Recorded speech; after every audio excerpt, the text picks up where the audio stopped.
সংবিধান প্রণেতা ডক্টর ভীমরাও আম্বেদকরের ১৩৫তম জন্মদিবস আমরা তপশিলি সমন্বয় সমিতি এবং সিপিআইএম কাঠালি অঞ্চল কমিটির আহ্বানে আমরা অঞ্চল অফিস প্রাঙ্গণে পালন করতে যাচ্ছি।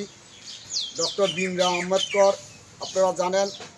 কেরালা রাজ্যে ওনার জন্মগ্রহণ হয়েছিল একটা দলিত পরিবারের মধ্যে। সেই জায়গা থেকে দাঁড়িয়ে উনি ভারতবর্ষের সংবিধানকে লিখেছেন এবং সংবিধানকে প্রণেতা হিসাবে আমরা জানি যে সংবিধানের মধ্যে দাঁড়িয়ে গরিব এবং শ্রমজীবী অংশের মানুষ এবং যারা এসটি এসসি এবং বিভিন্ন সম্প্রদায়ে যারা পিছিয়ে পড়া লোক ছিল তাদের যে অধিকার আদায়ের জন্য ইনি সংবিধান রচনা করেছিলেন। এবং আমরা আজকে দেখছি ডক্টর বি.আর. আম্বেদকর যে সংবিধান রচনা করেছিলেন, ভারতবর্ষে এখন যেই মনুবাদী সরকার যারা আজকে সেই সংবিধানকে পাল্টিয়ে দেওয়ার জন্য বিভিন্ন পরিকল্পনা গ্রহণ করছেন, বিভিন্ন ধরনের সিদ্ধান্ত গ্রহণ করছেন। আমরা তপশিলি সমন্বয় সমিতি এবং ভারতের কমিউনিস্ট পার্টি এই সরকারের আমরা বিরোধিতা করছি এবং আমরা দাবি রাখছি এই আম্বেদকরের জন্মজয়ন্তী উপলক্ষে সারা ভারতবর্ষের দলিত পিছিয়ে পড়া সব অংশের মানুষ